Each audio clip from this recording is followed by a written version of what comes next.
حضرت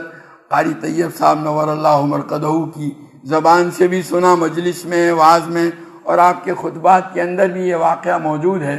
کہ دیوبند کے اندر ایک بزرگ تھے اللہ والے شاہ جی عبداللہ، ان کا گزر بسر اور ان کا کمائی کا ذریعہ جو تھا وہ گھاس کاٹ کر لا کر اسی کی گٹھڑی بیچا کرتے تھے، اور اس کی قیمت بھی متعین تھی ان کی 6 پیسے، 2 پیسے جو ہے اس کے اندر سے اپنے لیے استعمال کرتے تھے، 2 اسی وقت صدقہ کر دیتے تھے اور 2 کو محفوظ رکھتے تھے، اور پھر جب کچھ معتد بھی مقدار جمع ہو جاتی تو اس زمانے میں جو دیوبند کے اکابر تھے، حضرت مولانا قاسم صاحب نانوتوی، حضرت مولانا یعقوب صاحب نانوتوی اور دوسرے، ان کی دعوت کرتے تھے۔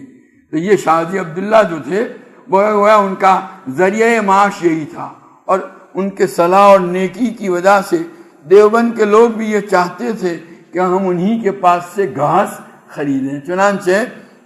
جب 10 بجے گھاس کے فروخت وہ اپنی گٹھڑی لے کر کے آتے تھے گھاس بیچنے کے لیے بازار کے اندر، تو لوگ دور پہلے ہی آگے نکل جاتے تھے ان کو آگے لینے کے لیے۔ جو پہلے گیا اور ہاتھ لگا دیا گٹھڑی کو، ڈال دی، اس سے 6 پیسے لے لیے،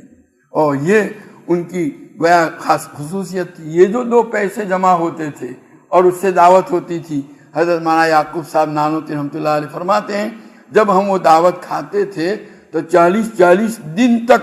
دل کے اندر ایک انوار محسوس ہوتے تھے،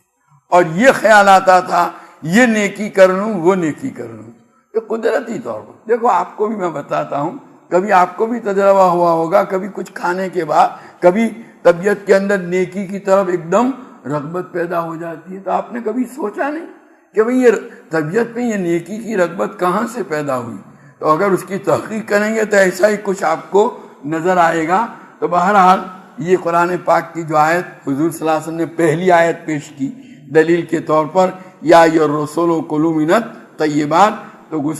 اس میں اللہ تعالیٰ نے رسولوں کو حکم دیا ہے کہ حلال غذا کھاؤ اور نیک اعمال کرو۔ گویا حلال غذا کا قدرتی اثر یہ ہے کہ اس کی وجہ سے آدمی کو نیکی کی توفیق ہوتی ہے۔